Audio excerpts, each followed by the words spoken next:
ইরাকে এক নাস্তিকের জন্ম হয়েছিল। সে বলে বেড়াচ্ছিল আমি স্রষ্টায় বিশ্বাস করি না, কারণ স্রষ্টা দেখা যায় না।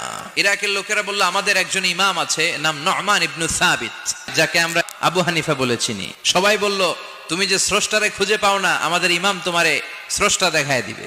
সে বলল ঠিক আছে, তাহলে তোমাদের ইমামরা আসতে বলো। এই ডিবেট দেখার জন্য হাজার হাজার মানুষ এসেছে ইরাকের কুফা নগরীতে, সবাই এসেছে।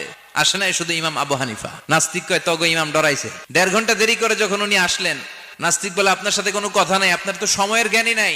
ইমাম আবু হানিফা বললেন আইন্দি ওযর, আমার ওযর আছে। কি ওযর? বললেন আমি যখন ঘর থেকে বেরোই আমার বাড়ির সামনে বিশাল এক নদী পড়ে যায়, আর এই নদী পেরোতে আমার নৌকা ব্যবহার করতে হয়। আজকে এসে দেখি নৌকাও নাই, মাঝিও নাই, কিচ্ছু নাই, কিভাবে পার হবো? হঠাৎ দেখলাম নদীর পাশে বিশাল বড় গাছ, গাছটা হঠাৎ এমনি এমনি 2 টুকরা হয়ে গেল।